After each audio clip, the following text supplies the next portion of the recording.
Pea kou fia whakao atu ai pea whakatap. Ki he sola, pea moi vulangi, pea moi kāinga o whakotoa pea kau whataha i whangaini. Whakatulo atu whakapuria. Kai ata ki he matuani ki nehanga o whakawhawhonga i atu ai tangata e ki whaiwhikau o patu ngā wen. Whaiwhikau o whapepa. Kai mai take lotu ke repi po urivati. Pea moi kāinga lotu o i louto kai anō. Whakau atu ai taritari fia. Pea mo taritari mawhana ki he taha kotoa pē o tau kau whakataha i he houan. He koe aho ia o i fia.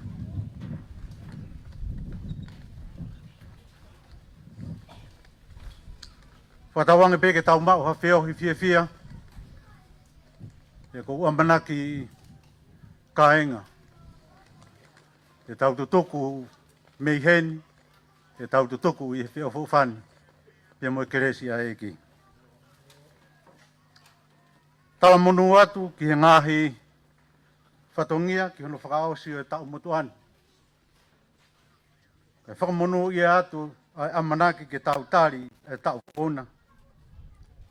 Ke tau pea mo tau atua ko tau malu a ngā beia.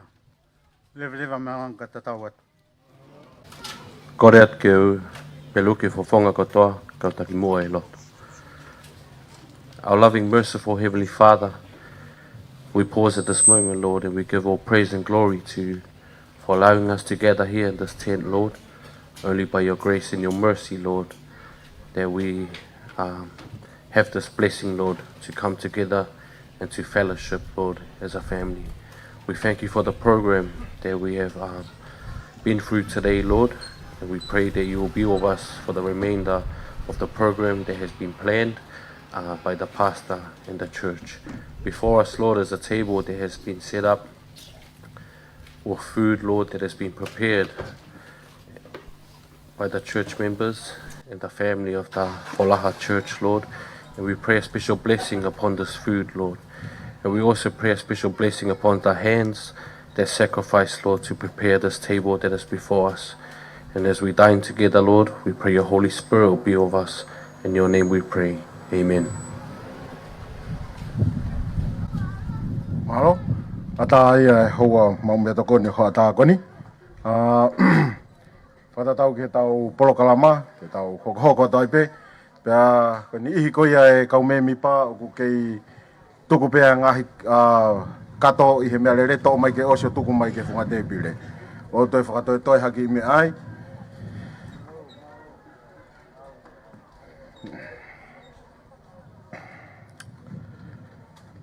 Hoko taipe e tau polokalama. Holope homo iro.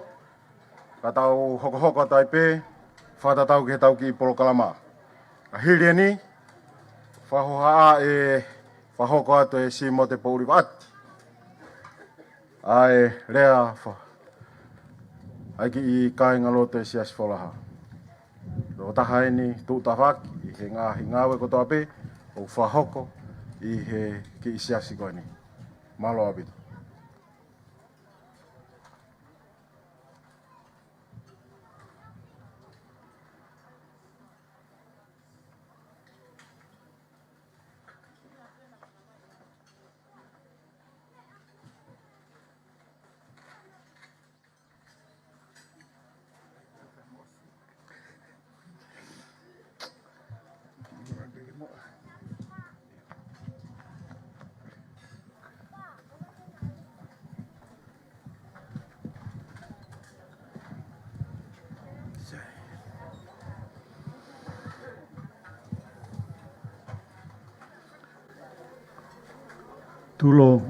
Tulo.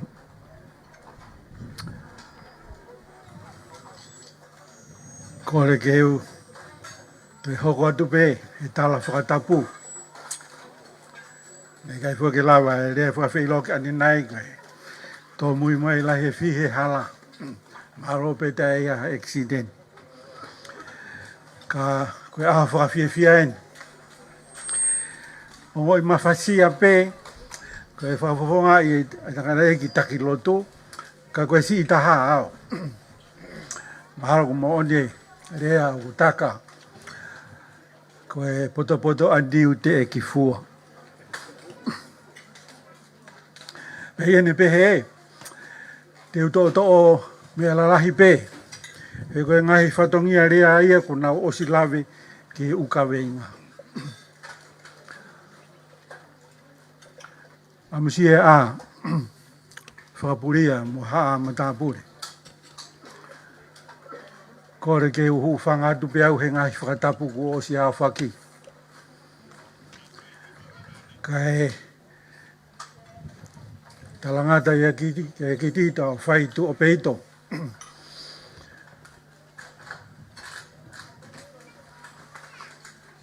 Kai whakahoka tu pe hawhia whia. Whakawhanga i e tangata eiki taki lotu.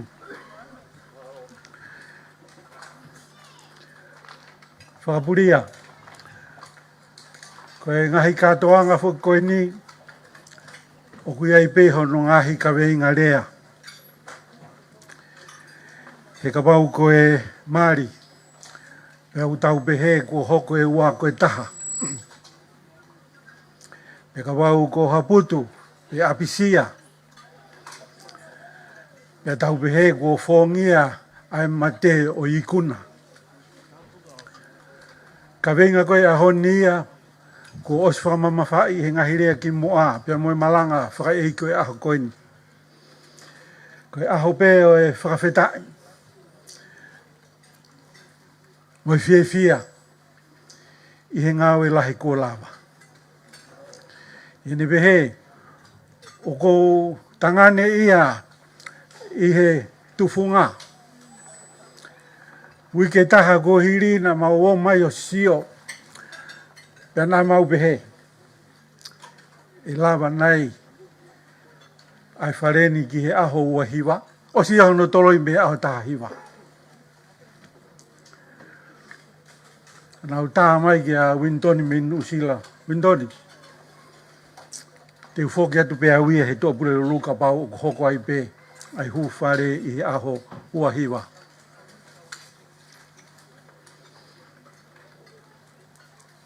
Ka ku whakawhiawhia. Pehe e ke repi. Nei hange ka mei i kai. Pehe hange he i kai lava. Ka kua tonu e ku misi. Ko i koe tari lotu ai e ki ko lava. Ai ngāhui. Iai pe whangi mea ia. Ke toki hoko atoa e ka inga, iai mo ngahi whakananiwi e ka uwhewhi nei. Toki whai pe ia no taimi to tonu. Oko mahuinga ia i he kere koeni. Kona vai. Na tala pe ia mei mua ko lufe mohono ka inga. Kona vai whokia tau te whito ki he wheitu koe ulanga ai ho tau whale loto. Na e whakaalo mai a pehe ko heri. He ngahi taimi mai koe. Pea na eke ki a whakapuria ka loti koe motu aha matoko ua mo ke repi. Koe hane pehe ai. A mai e whakapuria. Koe whakaalo ma pe whoki ia. Na i tikai ke no fo ilahi e wheitu koe ea ka koe wheitu ia na e whai e inu hopi. Tunu e puaka kaiha a mo ngahi mon manu ke. Mo ngahi kovi ke heke. Ka mou whakatonga iange. Koe tau langa whai lotu koe ni o whai. Koe fuafua whare lotu ia kehe me siasi katolika ko langa i pangai. Whakamalo ke alufi. Ko ngā maa maini. He neongo e whakalao e api koe. Ko fuake uini toni. Ka bau na e kai ke lota lufe ki ai mo e kāinga, e whainga tā e taulanga, he ko hiko tau moa langa whai lotu, koe kumilau maari. E ka pauna e tō kehe ai uhi ngā. E whai ngā taa e tau kumilau maari e he whono koe. Kai tala piang maari mo luwhi. He koe kere koe ni. Na e whai ai e whatongia a luwhi ngoi tauhi. Ke tu i tonga hono hiwa mo hono hongo fulu. Ko tu i tonga hono hongo fulu foki, la e whai ai whei lau koe alu whē. Tu usi hono konga ki lalo. Ke whakakato aki e sino tapu koe ia o i tu i tonga. Pe foki he to utupu ia koe whananga. Ka koe mea mooni na e hoko. He ko lu whē koe toa, koe mana ia. Pena iai e ni kautangata. E ko mea ia koe na e lawe ai peo pe he ko luwhe mo hono kāinga.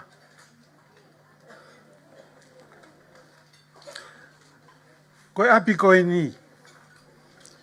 O koe hono uhinga whai mai ai ilo mo mau bea tokoni hoa tā ki he ni. Koe api be ne tahai na wai na iei kau aha fitu.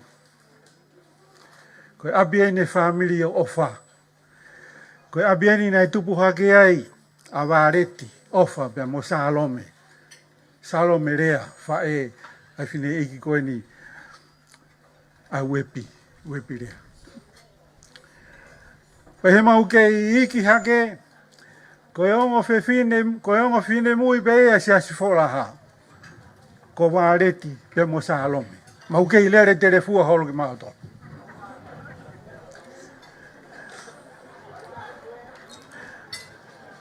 Ka koe anga ia koe e mau tupu hake. Ia i pē moe, o nā te hina lahi, ko kai pā.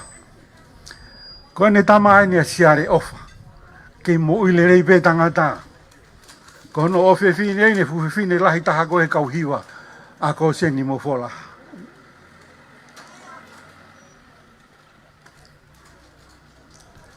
Marie koe kuopiri mo hono historia. Neo e kehe e whaunga. Ka neo si ai pe tau mua ai otua.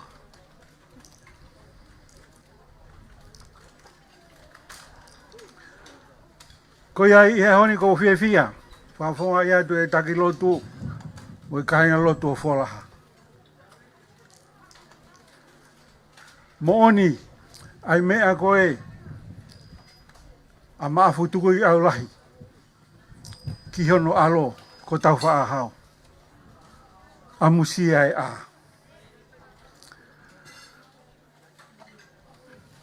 Ko ane a whi na ikai ke umamata. Koe ahoni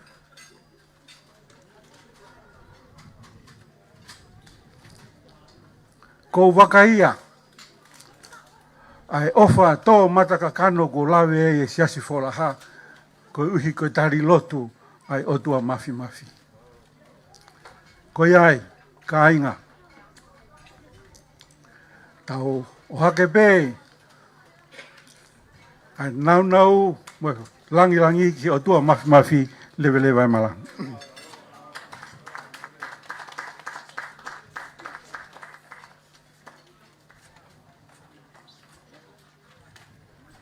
Halo. Kore ke kau wifi ke ai maha tau ki foi fas. Imua pa tau kau kat. Halo.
ke e ta ni ko to kai ale de ni fi mare ko ya pu no set me fi na de ta no de ta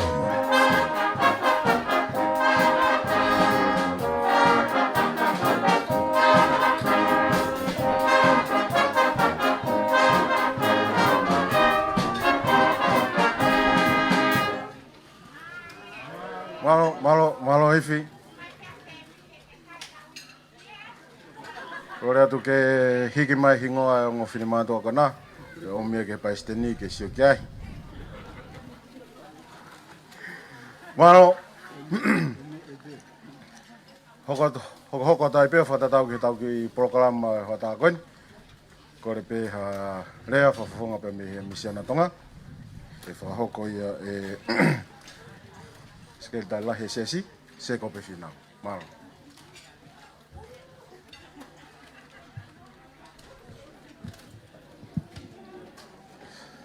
Tape ki e awhia e o tuai o talo tong.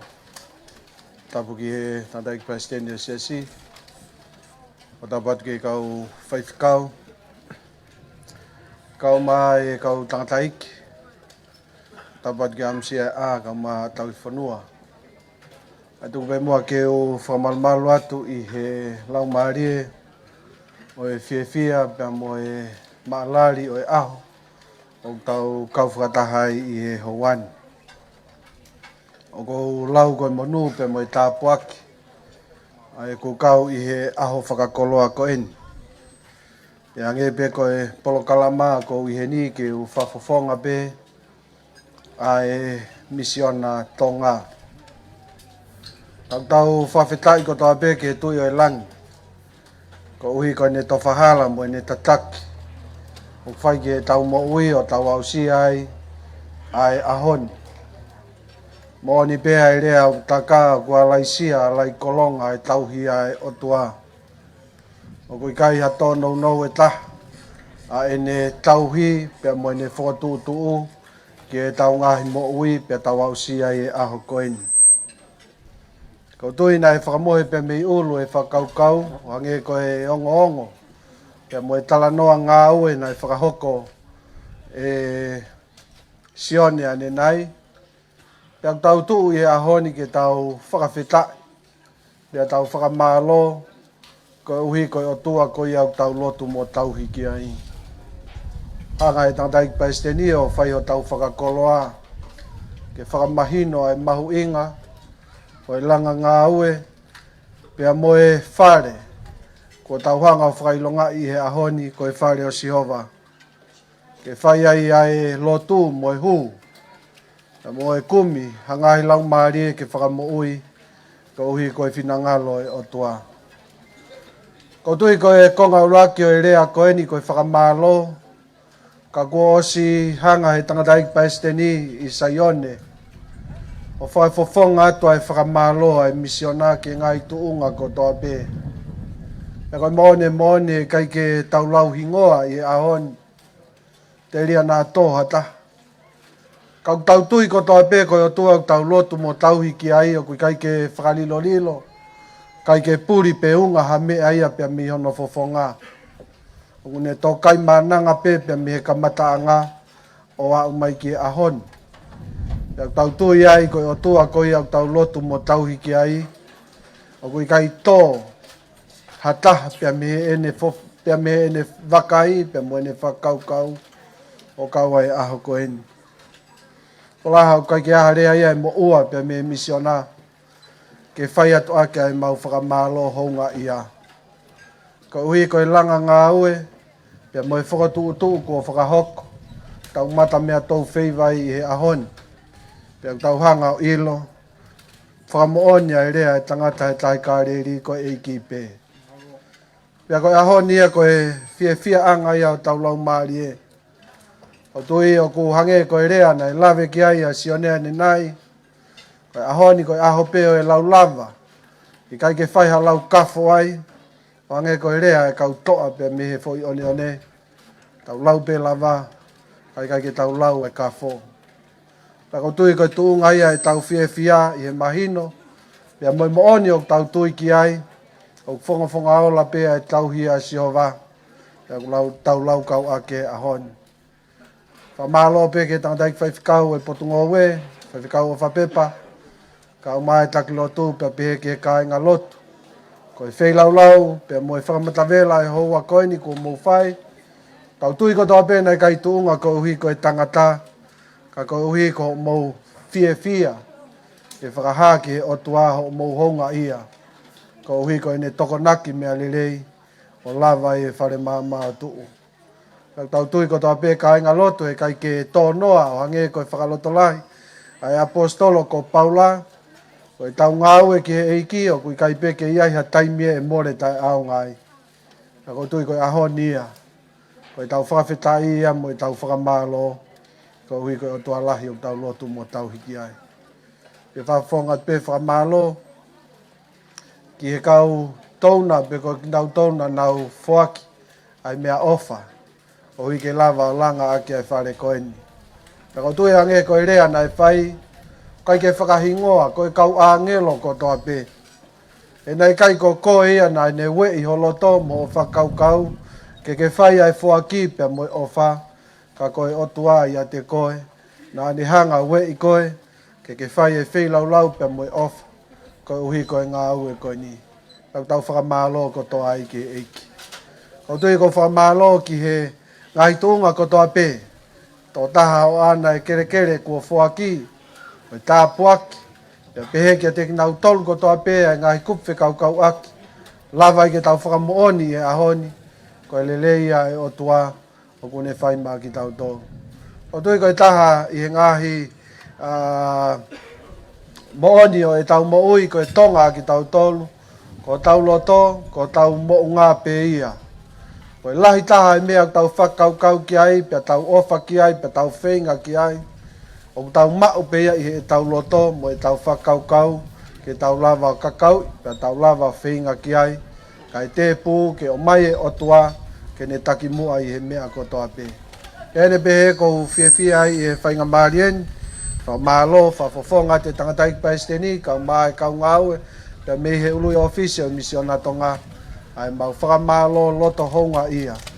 Ko tau ai, tau ikuna ai ahoni, pia ko tau langi, pia ko tau haka i lang tau. I ahoni, ko uhi, ko e ngā ue lava mea, ko whai he eiki, o whakafonga mai a te ngmūtou.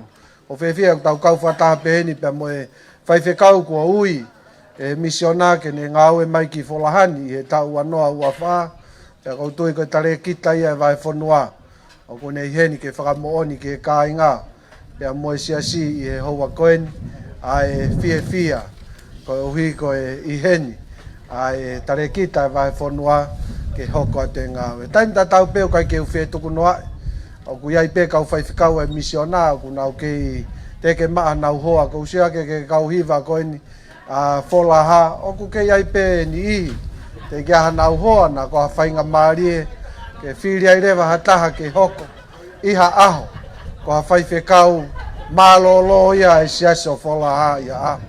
Tau whakamalo ko uhi, ko ngahi tuunga ko toa pē. Whakamalo whoke tau kau whataha mo Timote. Whanongo mau pē a Timote ne tala noa merie taim na ngā ue mai ai ki wholaha. Pea kou tui o kai ke whe tuku noa iai e Timote. A hono whainga maarie ko e taha. I he kakai na nau kakau i mai ai ngā uen i he wahe whanua koen. Pea ko konga whanua koen i ko wholaha. Pea kou tui o tau whiawhia ko toa pē ai i hene kau tangata koeni. O kuna pou mai, pia whai e lango maki, ko hui ko e tau ngā ue. Ka kono whakatoa ka ke aha rea e mo ua, ke whafofonga tu pēa e mau whiawhia, tai to e whehu ia i a te mau tonu mo e whawhetai mo oni, o mau lau maari e ke o tua, ko hui ko e lava mea ko tau whea i he aho koeni, ka tau whawhetai mo whakamalo pēa ke o tua.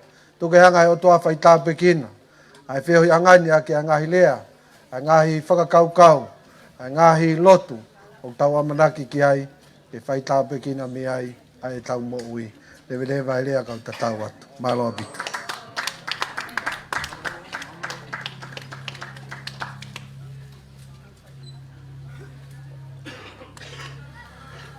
Whamalo ki he sike talahi a siasi, i he rea whamalo, pia mo e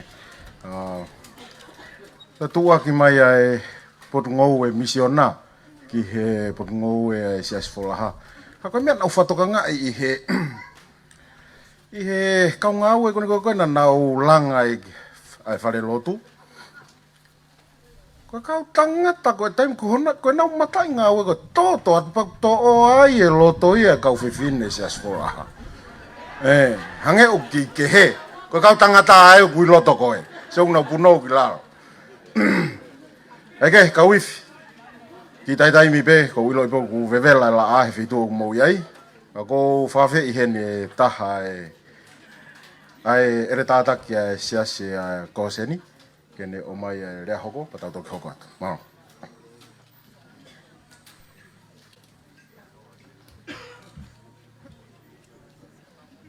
Tulowat. Hufanga ngai whakatapu a whaki he pangai koeni.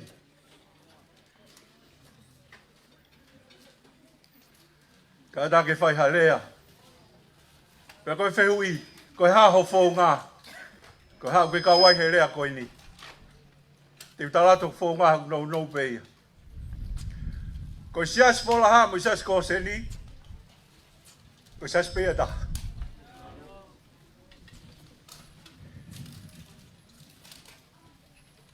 Taha hiva wha. Ke hua noa taha tolu. Ne whelotu ake ai pe sias kōseni e mo sias whola ha. O whakaikei ka mai ai e sias whola ha. Taha hiva, hua noa taha tolu sias i hoko ai sias kōseni. Pea kai lewa ki te whaha whealo ake. Ka neongo i kai ka te whaha whealo aki. Ka oki ai mau pe wheo wha aki a kakao. O mau me lo taha e kuata ko toa pehe saka me liti. Mo e lotu whakawheta. Whakapurea. Ko rea koe ni e whawhonga o whola ha. O ko mama i he te pile he ta whaaki o luwhe. O ko mana wahe au he tānoa ki he historia o luwhe. Ka kou talanka luwhe ko wiriwhi au ia kohe. Mea mai a luwhe, sa ia ke u ilo au e ta mea kailo ua. Toi mana wahe he taimi ne wa inga haloai a si mo te taimi koe na ulele takai. Na kai ke pehe ki mau tō luia he.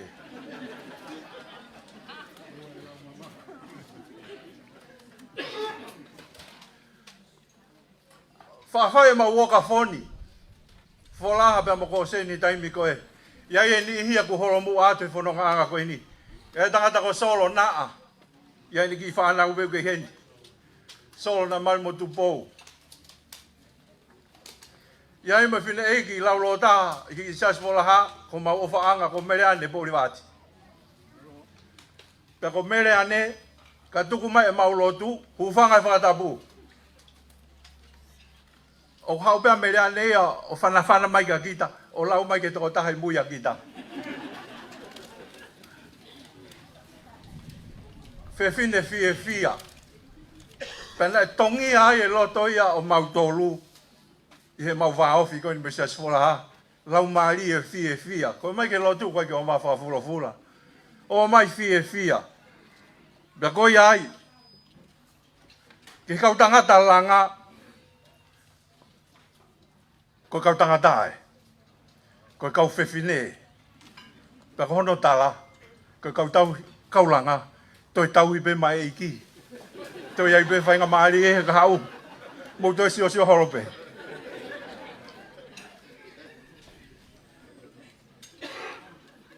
Alaha he ahoni. Ai mausa. Manong.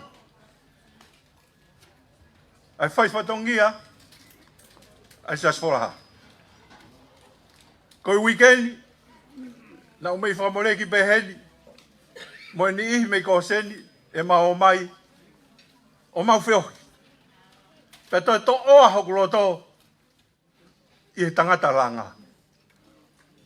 Kuri one.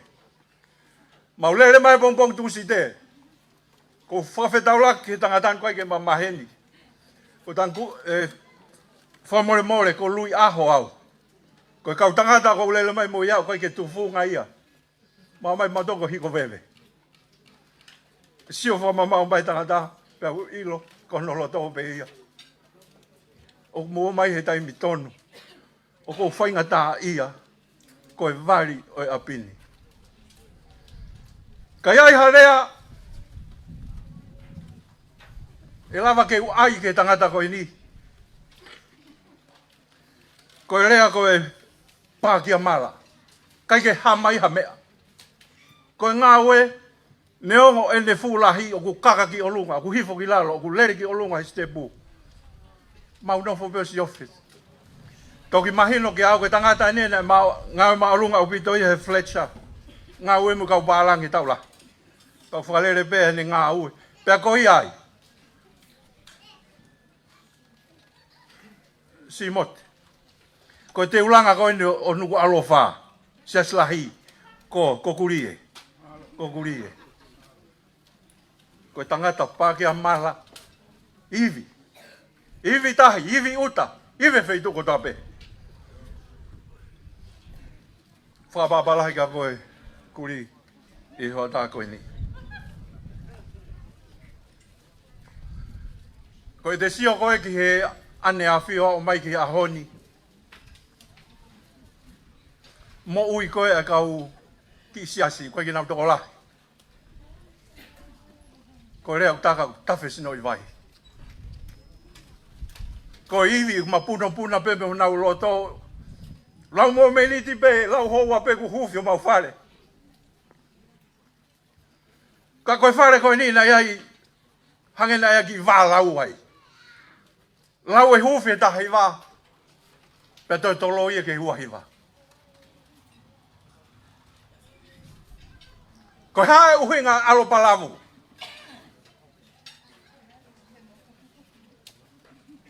Ko hae uhinga whakaolo pulu. Ko hae ko toi tolo ia e ngā ue. Lai hei ni ihna i loto mamahi. Ko tolo i ngā ue. O kai kia ha whonu ai tonga e putu lahi i ta uni koko whola. Lahi ai ngā he ahona e tō. Peto e tolo e ngā ue. Nā tau tala noa ka mata anga. Pea ilo e tongani. Koe ki whale lotu. Pai ku ia whare ia ua. Koe hui ngai le tolo e ngā ue. Ka ko hai e tene toi whakawhehu ia. Ku whale lotu pea holo. A wholaha ia. Koe lau lo taha ini he la ngai sia si tongani. O fie ai.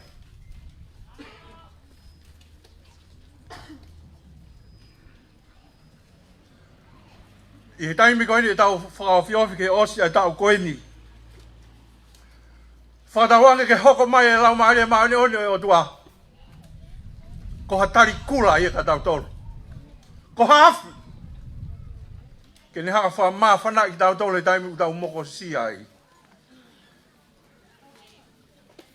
Peka pau e pehe. E tau tu awhanga e tau ngāwe. Ki he eiki. Whatawange te mōma o ha tau whaumunu ia. Te whatawange. Te mōwhiri mau pēsi isu. Ke taki mua mō whanonga. Lewe marang.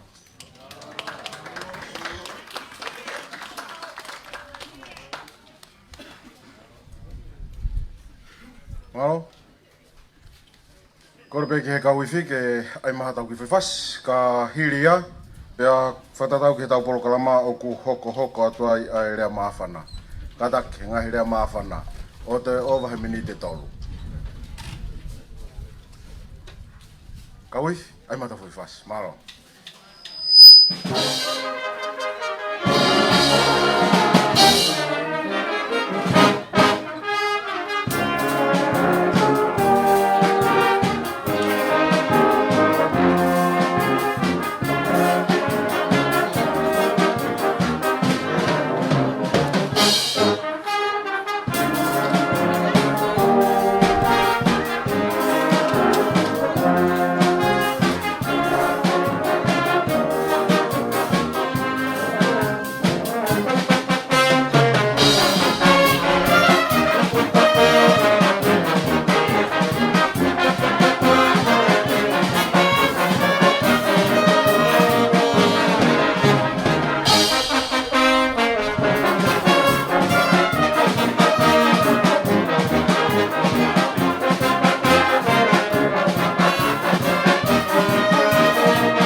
whangai whatapu o kai ke toi ui ia pe te urea pe i kai.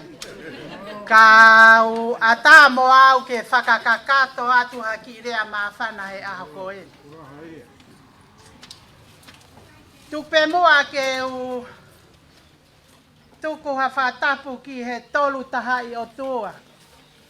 O kune whakakakato e ne whakotutu u. I he aho koeni, he ngahi whotutu mo e whenga kotoa pe. Ka makatunga lea e aho koeni, i he nau taha i he ofa. Kako o ngoi kou fia ai. Hange ko e lea ai ulaki lea. Hono whakatau kei i ki tau tolu ki he loto ka iano. Tuku mua ke uhu whanga atu ai. I he tala o e loto ka iano. Hoko e whaungo e polata. Kai whakamā opo e ofa. Koi ki kare inga lea pe ia o i aho ni ko ofa. Koi whonua e ni o i ofa. Kau kai fie mau ia ke ilo ki ai. Kau fie mau pe ia ke whakakakato me lai. Ko ki mo tolu kou kai ke mo ilo iau, ko kuingoa ko taplululu. Tau pehe, tau folaha atata pehe ahoni. Ko taplululu mahe au. Kai peke to iaha ta whaakia e taha folaha atata pehe. O kuia ye hoa, aho pe koe na ma whakapapau ai. Sitsen folaha ai pe hoa ia o au ke he ahoni. Ko ia he kai ke to e tapau ki ata whaaki mo ata whaaki. Loto kai ano atata pehe. Ta koe ukto e ita pe fai whekaua folaha. Ta ofia he kau kovia ko ila mutu. Ko hoku fotunga. Fuoloa e mama o me loto kai ano. Kau malawa pe ke u ilo i he ngai fofonga. Fotumai. Nau tangutu i mua he. Pe au ka moholo. He koku natula ko sa ia he tarikakai tana ya ko i te matou ki a iele. Ko hai o te pire mua, ukuma o mai hai inu ki mua. Pe a talamai ko i whakamokopuna o se laila. Ko se lai, lahi a ala, sisi a se lai. Tuku mua ke o mai kou fie mau ke ulea he ahoni eku fie hono whakatu uta au ke loto kai ano. Ai whanua nei whai ai hoku nā moa i. Ai whanua o kou lau kau aki. Pea ku kai pe iaha whei tu uia, teu alu, teu ta e tala ai hoku loto kai ano. Pea whanongo ki he lea alui, na e tolo i me aha tahiwa, ki he aha ua hiwa. I he aha tahiwa, na e teu peke tok tu uta mai peki heni, i he oange tohi whakawhe, whakawawe. Nā ia uange kāu. Ai tohi whakawhe, tutunda nge pea o whapepa, pauku kei ak whakaake hono ila mutu he koe tā ilahi e au he ku ita koe ia o whapepa. O lawea, o awe ki whare mahaki o ku ketu pe. Tānge toko ketu hena kau alu. Pea teu ke uhau e ahataha walu, aia kua whanu e waka ia. Ko pale ke fo hake I fisi pe au ha. Ka mousio ke whakao whae o tualu I ahau A whalaite pe ko ia ke monite, ko au taki ange, ko osio mai ka uo mai ia ke hu whale a tahiwa. Au taki ange, ko tā atu ka se asini hulu. O whamai o whai mai whakau he kuiai ki talanoa ia o sasala mei folaha, o kai ke lava e whale lo tu ia. Kau kui kai ke u ilo, he kai ke whaafalala, ki na vai e nau whaahinga talanoa au whai, he koloto heri ia. Pea whai e se kumio mau mai, pea tolo I lewa e kuwaka, tok tau mai pea ane afi na atoi tu toloi. Kai tuk mua ke I talanoa ki hoku fotunga, moku hu unga he loto kai ano. Koe moko puna au o ala, pea mona. Koe api no foanga ala mona ana ulele atu ki ai, ngata anga pe ia o loto kolo, pea kamata le vanu ke tūru. Ko ulele atu kuli e kina. Ai api ko ia, o ku ia ko maalunga. Pea na mautupu hake I maalunga, I e eku whangawhae, na unofonu usila pe I maalunga. I whale, I tua. Pea koe taimi ka whakahoko ai ha katoanga. E ua e ngoto umu a malunga. O kui ai ngoto umu a hawhitu. Tai ai e ngoto umu siaske. Maka tuunga he mau toko lai. Pea koe nofo koe a malunga. O kou lau kaua. Ka taki wha mole mole na peheku o te wikia i kai. O kuiai e manatu me lie. Malo i laisane. Ko i laisane, tahi nei ai whai tangata, ka kui ke mau whai. Malo au pito i laisane. Pea, taimi kotoa pe ke whai ai haka atoanga, ka taki wha mole mole whola whatonga e kau i whike nau whakainu ato hanau inu he pu apu, pea wakai atu mo anau ki i mea kai whai perea. Taimi kotoa pe o ku whai ai haka atoanga i maolunga. Kua pau ke whawhanga ki mauto, o ke pehea a loto heri au kehe a loto heri ia. Pau ke whawhanga kotoa ki mautolu, he mau whanga whae tangata ke mau mākona, pia toki tari e kakai. Hoi ai o kune o mai mā whana katia. Ki e eku tamai, kono ingo ako Samuela mai. Nau whanong ke lea i whale lotu me tamasi i mei utui. O ne pehe, tau whola ko toa pehe tokoni. Whakamalo ka te koe. Ko eku tamai, kono ingoa ko Samuela mahi. Ko hingoa, ko hau mei utui. Na e mali, a e toko ua eku tamai, pia moe whewhine mei utui ko iloi ko toko ua o ana sinaki. Whionga mono whanau i eku tamai, pia whakahingoa ai ko Samuela mahi. E utui, oku i kai kekehe, oku tau tahape. E whakapulia pea mo tupolewa, ka o maalofe, pea pehe ki matawhahi, ka o maa katoa ki toko nofu. Hei kai ke whakatapu ka te moutonu, he kua whatu me manawa, aho tau kai. Ie aho ko e ni mei nukai tulu au ki loto heri. Tā ai hoku manara. Pea kou lau kauai. Ie whae, pea moe tamai. Pea kou kore wha mole mole ka te koe Palestini. Moe kau taki loto. O tau i he ni foki.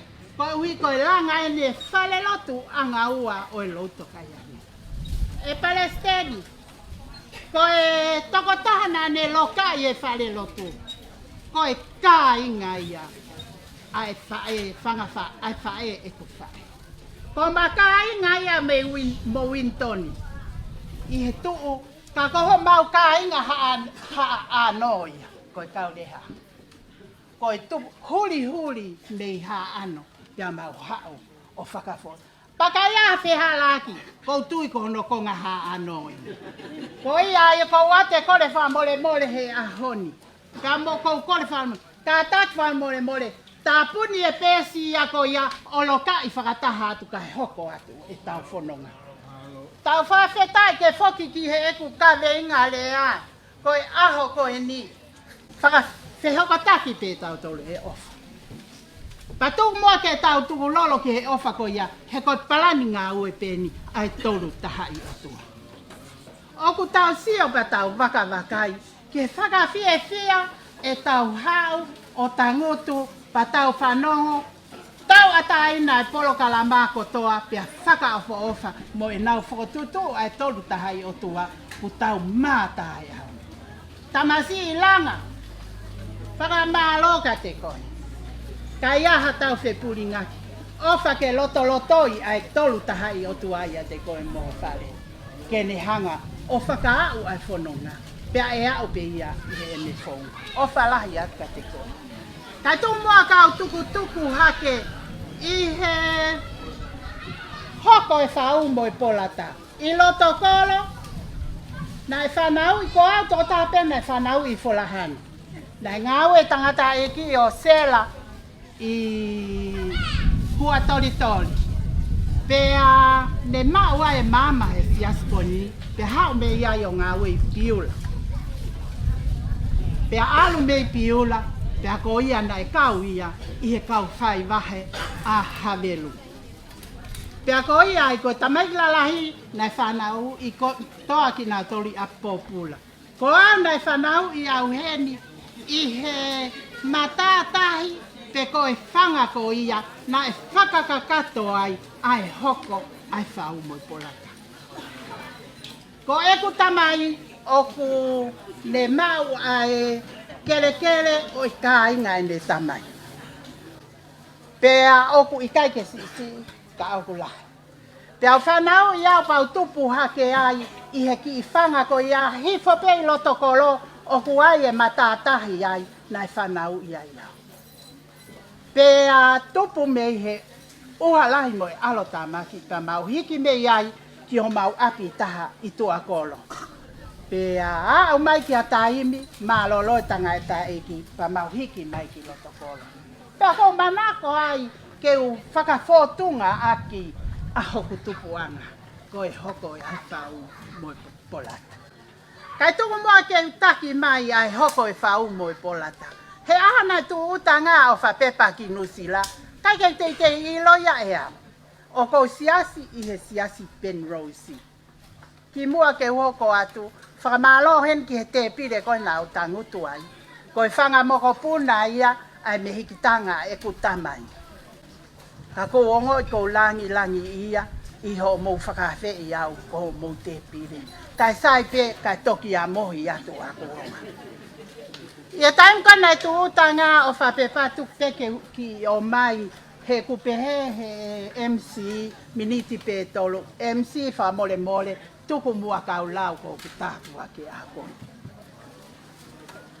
Aluanga o whapepa pe au huu atu ki he lotu pongi pongi i he lolotonga kamata i Sebe School na e whaire soni a ofa.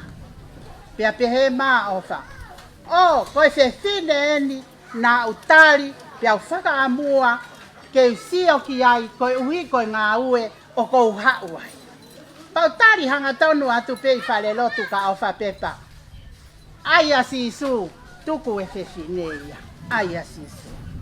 Pea whakahoko ia, pea talahe e mau whai whekau e Palestini i e ahoko ia he tuku ai malanga. E whai e whakataha whakasiasi kotoa a Nusila ke whakakakato ki whatongia aluange ai whai whekau ki he siasi wholaha.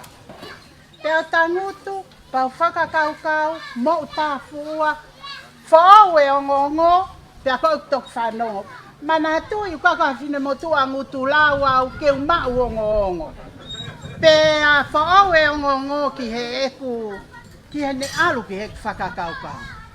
Kou hau he hoa tāko ia, o tāta kai holo, kone o se whakataha a whakasiasi, te mau whakataha whakafolaha, toko lai peo mau ki kāinga i. Kāinga folaha i. Kai kehe, whekai ai ke whai e whakataha tangata e Palestine. Oku tangutu mai e sea, kausio, ki he whai whekau pe Penrose oku lue tā kai holo. Whai pe whakataha, ko e o whapepa pe o ksea. O koe ke isi o toko lahi e siasi, ko mau tolu piki kau fola. Pape, oku fōu, kau tangutu pe, kai ke tangutu mata kau tangutu pe. Ha lewa o whapepa o whakahoko ai whakataha. Pe a lolotonga pe whakataha, oku iai e ki i motua, whakakai, oku mari mai ki folahani. Foto atu he tangata koe ni. Ka taksea kai foto atu ke o maha tau sekeritari, whiri ha tau sekeritari. Pea whiri au e Palestini he ako ia ke hoko sekeritari. Pea o tō hake pau pea, tape mo se a, tapu mo foto, whakamalo he whalala. Tako au, ka keo whie mau lakanga au, whie le au. Whie au he tanguto tohi tohi, tako vale a tohi tohi. Saia pe au he lea. Ka tak wha mole mole, to e whai ha whakakaukau, nau viri mai peke sekeritari. Ko lava atu ki mua. Mahalo ko e whakataha whakahistoria en me louto kai ano. Tau whia mau pe louto kai ano ke whakahistoria, he whaunga pe ai louto kai ano. Ka ko hai ko e tau ka venga, ko ofa. Pau tua ki mua Palestini. Ke au ke taki e lotu whafou he loto karana. Ko kutua te ki mua tap mo se a kau whiri ato e kuko miti kakato ai loto kaiana. Palestini ko e kui a alfereti fane. Ko fane fe fine ku ya fane tangata e ku ya e tamai. Ko talange, ko e taimi eni o tau pu i ai i he kakai o maalunga kata tolu, i he taimi o tō ai ki he lotu. He ko ofa o kune wha maa opa opa ki tau tolu. Whiri lewa e ku Palestini ko Sias Niuhulu. Sias Niuhulu ka inga ia e ku tamai. First cousin a e ku tamai pia mo whae a Sias Niuhulu. Ko toki ilo ia e Penrose ko maa hono talanoa ho maka inga na pehe ko fie maa utola. I kai, ko i kai inga ia ko i whau ia meilani. Pea o mai lewa le meki talanoa ko i whaiwhekau sia stonga ke hoko ia ko i kutauhi paanga. Ko le meki, ko hono mari, lahi e whae, si e whae, ai mari o le meki. Pena anga peheni o no whiri a le meki. Mana tu i ho tau historia, kai fie mau ke alu taha vai ni amo mawahe mei fola. Fie mau pia vai ni amo folaha ke na whauta. Pea o mai lewa e mau sekeritari tau i paanga, ko ene kui ai api hoko mai ko ni. Tangata e ko lo tongo. Ko e kui ai ki tahine, o mai lewa sekeritari. Whakakakato ai e ngahi whatongia. Ke ulawa ke maku pusi hoku atamai, ke o mai e wheo fani ai whamiri, mei ho mau kolo tupuanga. E Palestini, o ku ikai ke tau lau, o ku o tau mauiwi, ikai. Ospe whataha wholaha, tala i pete mau au kai, he whakaosi sa pate hoko mai, pia koe takai ia ai ki tangai, o tāna ki pete. Hala ke taha fasi, hala ke whaiha hiva. O mauai e mau manotu. To e anga ua pehe whao sa pate hoko, to e mauai e maua manotu mono. Whakakakata. Taki taha tō pe e neki i putu i papa i he fuulisi nai alangi moi whaiwhekau. O mai pe ko ia whakakakato i kai ke ilo mai a ko hai e. Whakakakato pe o mau whatongia. Tangata e Palestini. Na e toe e mau panga. Pea whakakakato, tāpuni ai pefo i komiti a wholaha he ahko ia. Kai transfer mai panga kakato ki Sias wholaha. Pea mau hawa i pe matolo. Kai to iaha mau kaunga ki ai. Pete mau to e puke hafo i tola e taha i whola. E ka inga whanongo kou kole whamole mole he toho mou taimi. Ka oku mahu inga ngahi talanoa koe ni. Na mou foki atu me iheni. Pea mou talanoa ko si ikai he whaiwhekau wholaha e tola. Ikai. Na e mau pe o whounga to tonu pe. Paka iai ha tō nou e whai whatongia mei muri. Ka koho mau loto kotoa, mō mau i vi kotoa. Lei he loto kai ano. Pea na e kakato pea. Kakato maari e ai tolu tahai o tua. Ke hoko aki e whau mo i polata. Ke whakakakato e ahakoi. Ka iaha tau mātuku. Ofa atke he taha kotoa. Mei he lahi taha, o au ki he si taha. Ki mua kei tangotu o kuai mea ko ki toki manatui. Seo ka lui aho, o ku poto angei au, ka ku tohi ane lai pepa. Ko au iai kai ai mauloto pe. Ko manatui he mamahe mei wholahani, nai kei whakahoko ai e lotu, i he whare kautaha i e ve api o vaati. Kei mo uia vaati, kei mo uia alisi, kei mo uia a solo, kei mo uia tawake, kei mo uia siutiti, i he taimi ko ia. Os kamata ia ke foki mai e tangata e kipa mo mere ane ki tongani. O nau kamata me ia. Ko mawahe me iai, i he lolotonga he lotu he whare kautaha. Tako e ki manatu me rie ki he ongo tangata. Taimi ko ia, aia nau mawahe me i wholahani i Sanuari, tahi wawanua. Taimi nau whakahistoria ai mo manatu merie i he taimi nai lele tau apiako ko pia soni, Taimi kotoa pe ku hawaha ki whaiwhekau me i pia soni. Kua pau ke matete uia he ne tohi tapu. He ku tari mau loto pe ia e vaati mo tawake. Me ia sene si kia whakaha. Pa aua nā mō papa i valea ke mō o mai ne ongo toko si a se spolaha o pālafu i ongo tangata eiki. Mau loto e tohi tapu. Ko i ai tangata e Palestine mo kau whaika. Tonga lomu, ai ke lawe ke maua hoa kai nofo ke toi tapu. He, tonga lomu, O ku fie mau, kone mau pe hoa, whakapoto, sio ka folofola, Ko ia ai ate ofa lahi ke a teki mou tolu i e ahoni, ko ia pele velewa malanga kautaka.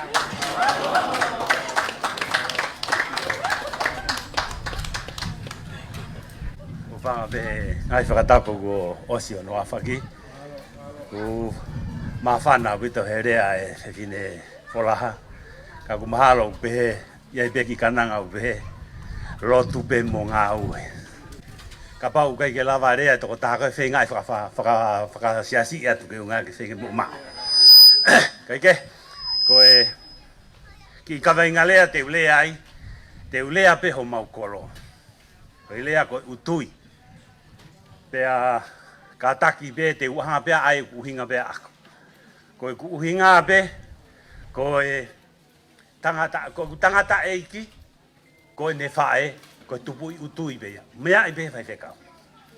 Leo nei tasi, ne hanga whanau i mai a ne pote uia reo. Ko sio ana, ko no tofe tunga ane mo oni, a reo nei tasi motua. Whaerei e se hoko, whaere e soana whehoko. Ko whehoko, ne whaere e a whare, mo ana, mo tangata eki ko lopet buti. Ko e tuu ia, ko e mau tuu ia ko i utu. Whewhine, ko e kutamai, ko ne whae ko e utui mo. Ko e ku whae, ko e utui mo. Ko poasi, ko no tuo whewhine, ko ne tama ko whae, ko whae ko wherila. Mahalo beo ku mea beo iai kau tama whola, beo mahalo beo ke ses pisiriana. Nai pusaki mai ku whae aku ki hen. Toko taha koe ia koe, mahalo beo mea ia he toko taha koe, na mo whiri koe, koe whafofonga koe o wholahani. A pau bete mo ki eke ki ai, koe haa ia koe e ku whae ia. Nai pusaki mai ki wholahani. Ai ko si maro olo atu ko asi. Ka kono whakatoa, tau wholaha katoa. Pea ihene pehe, ko to mua tuku e whakawhitai mo whakamaro ki he o tuha. Ihene tauhi, ko whai ki he tau mo ui, tau toi au sia mai ai hoa koe. Pea ihene pehe, tangata i Palestine, o ku iai whia loto. Te ukia mai peha ki i pio kalaf sisi. Ihe mea koe nā ku whanongo ai, ka mea koe nā ku to'o ai hoku loto. Taimi pea ne whakarea nge ki toko taha koni ko an. Te uita mo Ameria. Ma whie maa ho mo toko ni. Pea laki e fo i oange fo i whau. E nai tewe malanga a mau. Pa koe fo i se ni tiau ke i ela pe pange u te ke tohoi. Pea u te ke whae ngā ue. Pea ko pehange pe ka ani. Ai pe te utok sio ki ai. Pea u tānga rewa ka ani. Te uatu e fo i amauni koe, koe a te ufuaki. Pea u tā rewa ke toko taha pe kumo o si ilo pena e whaalanga pe hen. Ke toko taha koe ia. Ko whe mau, ke langa folaha. Patamahe toko taha koe. I kai, koe whikai a folaha ia, whakao mau whika whaa folaha i ki tonga. Pau tānga rewa ke toko taha koe. Koe fo i seniti koe, whika anga folaha ki whika uraki. Oua nā toi whika mui. Āwea ke whika uraki. Tama he? Ai a folaha ke whika uraki. Ta maarea mo toko taha koe ni. Tamahe toko taha koe. Okei. Pemba, pe hae whaunga. Teu selaki pe ko hae whainga whaunga. Tamahe siana. Puna mai. E punang. Puna mai tama koe ni o ange ki ati. Pau taramba bu eke ange mai ani. Te vita. Fie mau ke unga ke toi ai maha a. ko ta ke to ta kon o fi ha talama he to ta kon ni a tangale ba ke hoa ta toi ai pe mo a yang he ma he ma si te vita e o si beta ki tola ta wa ya e te ke langa fa ta langa na o tu pe ko fa ka to be to ta ko o na o te ke to kang ki ai pe a ha ko to ta ko ni to i lo be to ta ko ni he le ta wa ko ma wa pi o to ta na ki tu mo ai ke u ga ke ai pa ka he kai ke lava he ki se ni ti ko na wa ve ke fa ka ka to fa le lo ko anga le va ke to ta ko ni ke winga ke ne kau tau na go ne fa tau na go o langa i go fa lot ko i tongani ke unga ke nau ke tu ke ta ke unga ke ma o fo sino sili ni go ke langa ke fa be a mama wa go be go ha ta ma go ni ge ni fo ke nge ke he what happened no money to follow why well go me go time de mo to nei ai o hange be ta mo to nei di ko ha va ho mo fu no ko tau na ai ko ke pule ka ko ai be ke mahina fola he ku tu he ku tonu he pe mai ve ka ta mai ko ni masi ai ya to e ko mo ko tau na ai you do not know it's very hard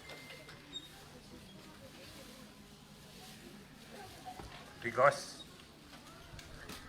ta o tu ya ta o to no ai ni ngau ana i mara ko pa ko pa langi ko ne trasi e to ta ko ngau e pe o mi ka ke fai ngo fu ai ke to mai tai mi go ya ko to i fokulota ko more si na fola ko ta kai holo e ke ya ta be ke nga ke mahino hanga mai nga ham fare i o ma fare ba ilo be palestini ko fare i fa o si na ha o ke palestini ko tupunga pe e ma pe ke nga ke ma o silini tala mai he to ta ke to hela ia ko ta hol alu pe ko ke conferensi go America ko homo anga mai ai se ni ta fa feta i fola o ki ai pe ai fong ai ai o tua ni lava ia ke nga o mai se ni ne o be na ke fa kakato se ni ta hanga fo aki ke o mai fola ka ta fa feta i pe ko to mai se ni ke langa ko falo ko ia fola o go atu tala monu te mo ton ko e ki tala noa pe ia ke unga ke senit na mafenga pe ko hono wa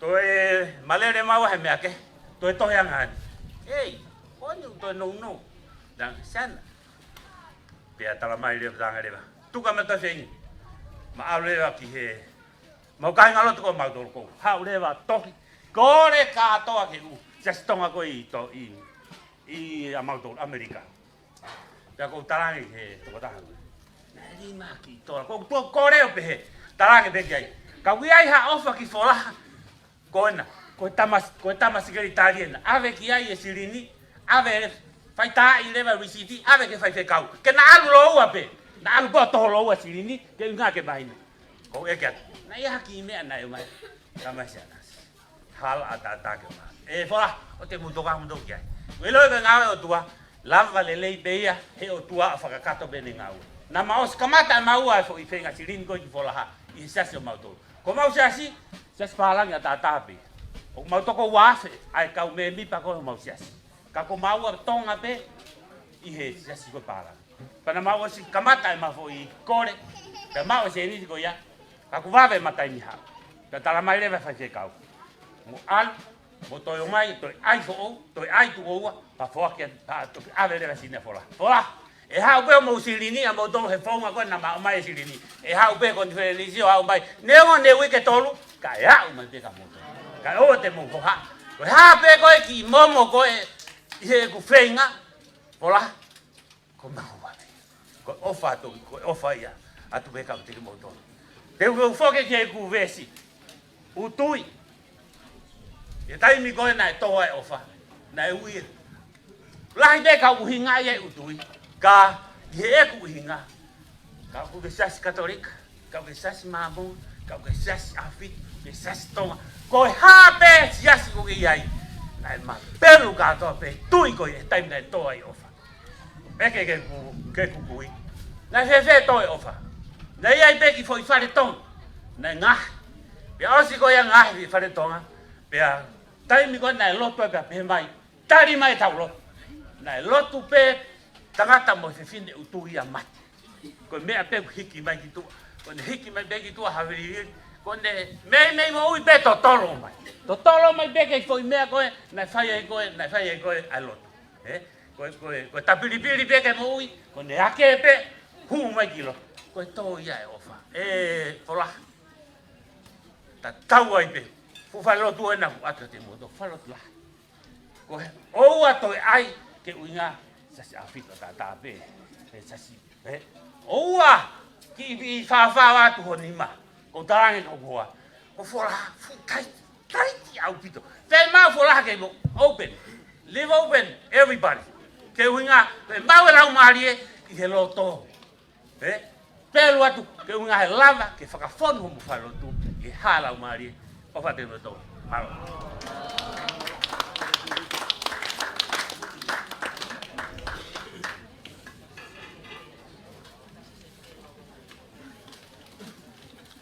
Maro. O rea kon kunai toko si avalo wa he mini te tolu tok atpe mo tau tea. Kore ke kau iwi. Mai ha tau ki foi fas. Tok hoka te refa osi. Maro.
Whakatalo wat.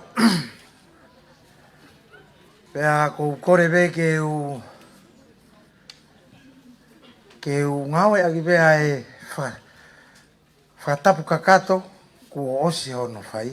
He koe ke upoto i he rea mai ngai whakatapu to tonu ke whai.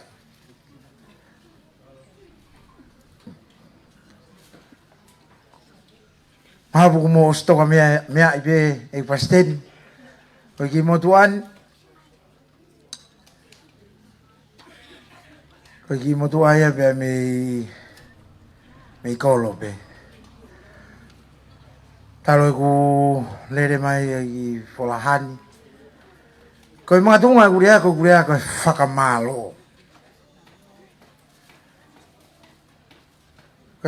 Taro e ku lere mai ki Folahani i he aho koni ke mau kamata ia e langa o e whare mama koni. Nā mā talanoa telefoni pia mo simote pauri waati. Te gai ke u whetaulaki au mo e toko taha koe ni, koe ne, koe peko hawheitu te mo koe uiloi ko simote eni. Ka kou whoki mai ki he whakamaro, ko whiwhawhawhunga e atu e ku ki kau ngā ue.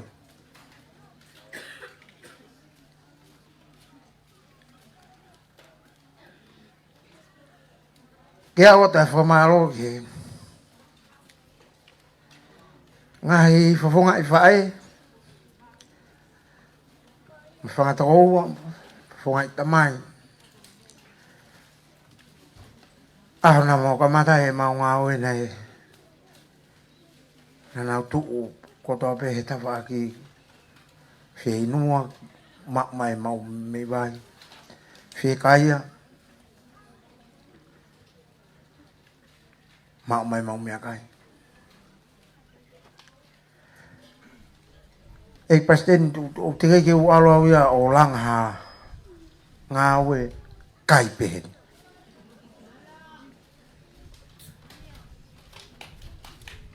Ko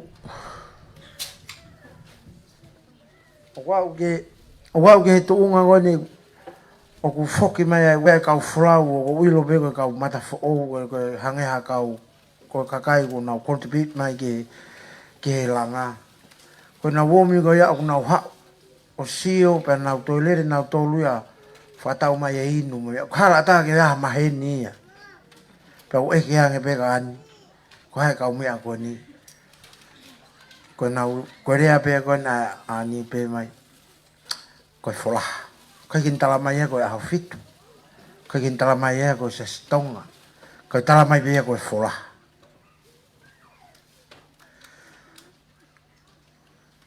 ko ai ko ke o ta pe a formalo ya de ko lufi ko lufi fo ki ko familia utamai ye ene fae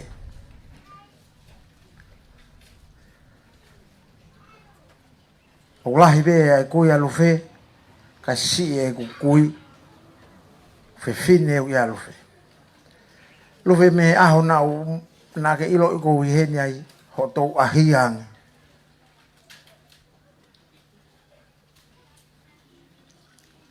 ko fapuria familia fae ya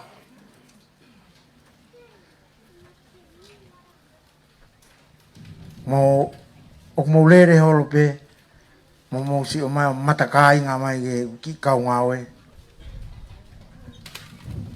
hato e whamalo la ia te koe lui pe mo o timi na mo toki hu mai koe rescue mission you make things happen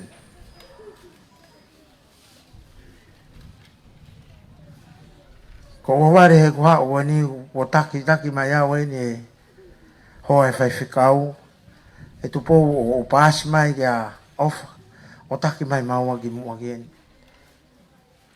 talu alu he ka to ha fai nga ka to nga u te ki o alu ya no foi mu am ho ho talunga mo fola and again go whakamalo la ya levere vai ki whakahoa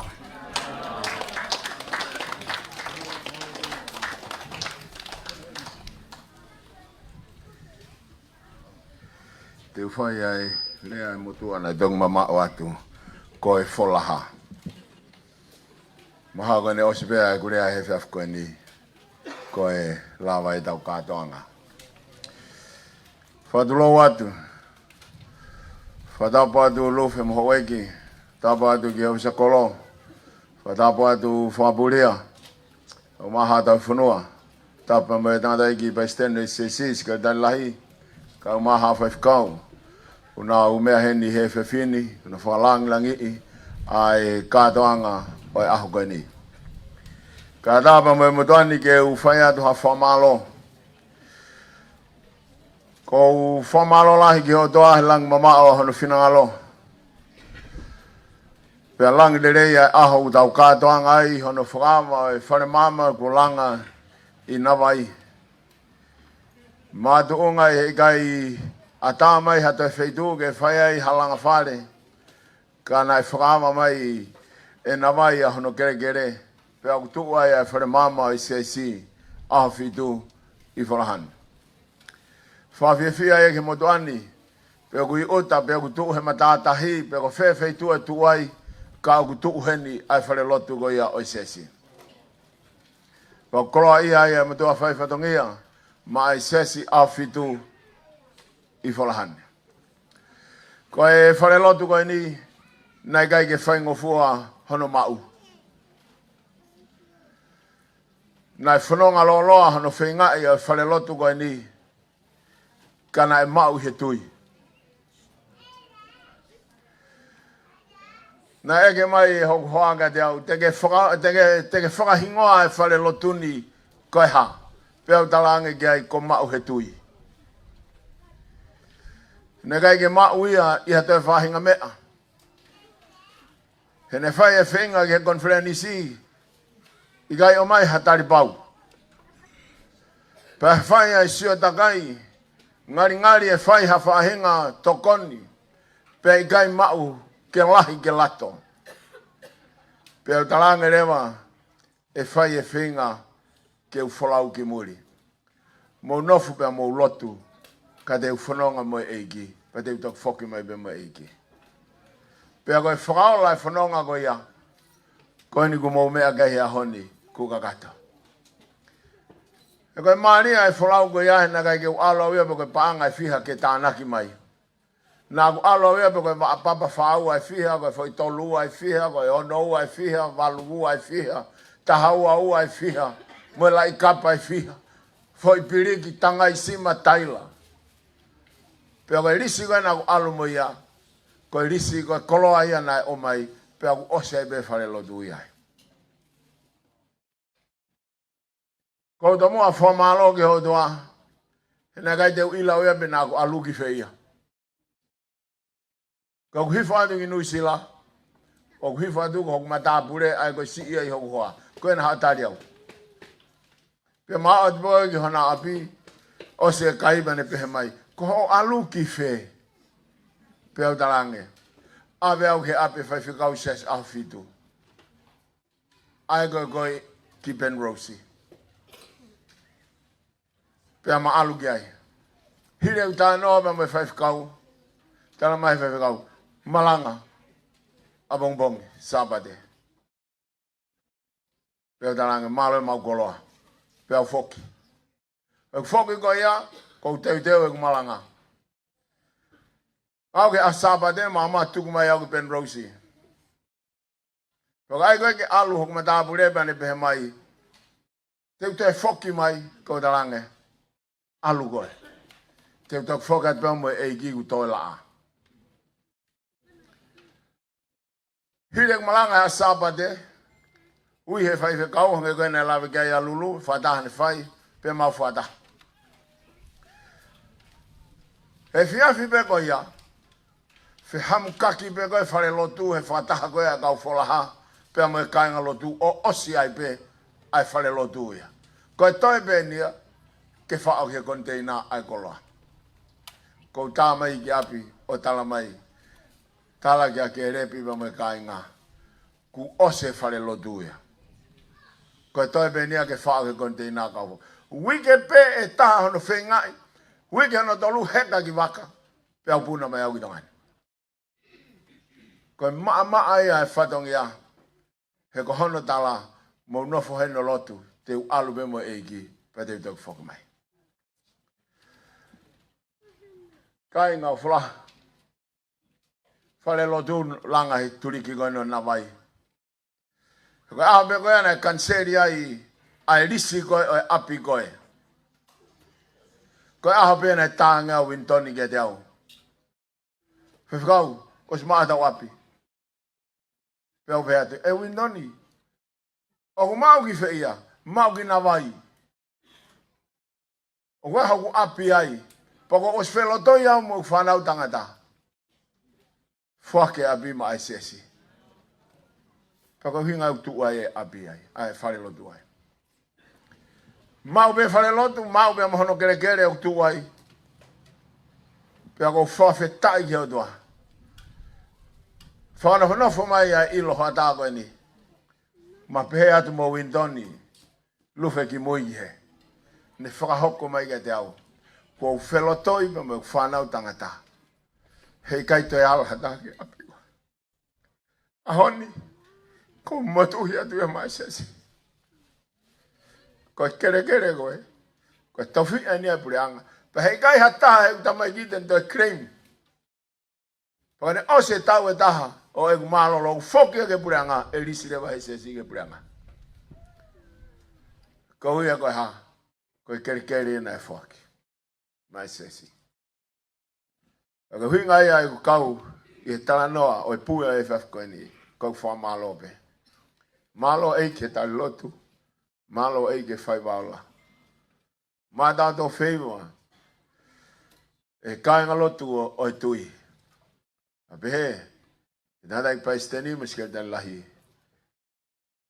Ai foki ai o toa. Ko ma o lotu. Ai api goe.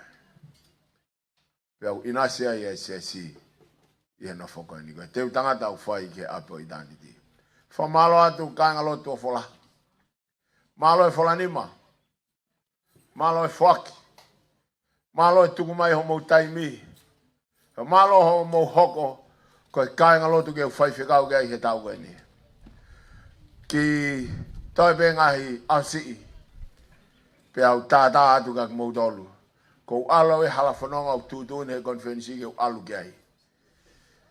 Lua te whare mo me mea kotoa ke mo whakawhonu e whare ka orewa ko whoki mai e eike. Whamalo atu, tala manu atu ke whaif kau whou, tene whetongi mai. Ko e gaha mea ia kovi, ko e tau tariu ia tau tolu ke o toa hi ene tūtū ni ko e mea tatonu e ngai anga. Ka ko e mea koe ki tau whai, o ana tuku e tau ngā ue. He kuwawe aho, tene whakangata mama ni he maanani. O malo atu ki he kainga loto o koseni. Hange e meko iana e lawe kia e whakafonga mi koseni. Hange a folaha mo koseni haongo mahanga. Pe aku whai maola mau pea e na tu loa. Pe taime ni hiku hange hanota tu whihala ki pe a ongo kehe anga kohono whakarea. Ka koe taimi pe koe a una wha utahai, koe taimi tonu ia hafo i ngā ue ke lama. Pea ko wha malo atu. Malo atu i homo ngā ue. Wha malo atu i homo ofa. Kai ke ngata pe homo ngā ue. Whawhanga ai langa he aho kote kote ape. Ahoni, toi kehe atu pe mohono nau e te pire. Ko wha malo atu e ting moton. Wha malo ke taklotu, ke repi. Malo e puke e kainga. Whanonga bena ke repi ke alo au he kai ke si mei lava o alu tapu mea moia. Ke i loto pe kainga. Ke i taki loto pe ke repi. Pawai ke i lau e tangatai pa stendi pe hano fuoloa pa hiri whakinima ke repi ke hoko e whaiwhekau. Ke ui a ego whaiwhekau ke repi waati ke whetongi en tangatai ke heko simote he kai whaiwhayange pa whaiwhekau. Ko whamalo lahi atu. Whamalo lahi atu e te motolu. Kainga o whamai. Mo lava mai aho koe ni ke tau whakaka kato mo. Malari e whatongia hufi e whare. Ko tu mei mui o sio. He whiawhi koto apea kou hao sio. Aho koto apea whae ngā ue kou lere maa sio. Kou whaamu ke whae mo osi. Kai whai hanga ue. E taha. Kou whamalo lahi ke tufunga. Kuri one. Malo e ngā ue. Malo e kātaki. Pea malo e kātaki i o laa. Kou sio i o ngā ue. Ku ke lanta tau be mo e ho kau ngā ue. Heka he laa he aho kota be. Pea wai taimi ni kou hau. Ku ke hange hafo i ngongo heka i olunga he ato. Pea upe he hefusiana sino pe he whau kai maa pe he kaka ki olunga. Lava ngā ue. Ahoni, tau fia pa tau whamalo ke o tua kua kakato. Whamalo atu ki he tandai pa steni mo skeltali, pe ke talasit lahi ai konferensi, ofa na mo whai mai. Tuk mai ha mo tokoni, na whai ke whare lotu ko ni o koseni, o wholaha. Pe whoki ke kainga lotu o koseni e nau ofa, na tuk mai ki ai. Pekai ngalo ai ngahi tokoni bea mei muri. Pekai te ulava whakalau katoa atu ka te moto. Kago ngahi ofa mei muri nai hau. Fou mai beki he kato ko ia ai sesi. Petai maari ai. Koe tu ai whare. Koe ngahi nima ke kena na wala whaifatongia. Pea koe ngahi nima koe ia. Koe ngahi nima ina lau koe tai paanga na whamatala ngā we. Koe ngahi koe kau angelo ina nau toko nii na ngā we. Ko ata e whamalo ke te mutol hon katoa. Whatawange ke mō maa whasta au. Whonu kres ia pea monu ia. Tua whate.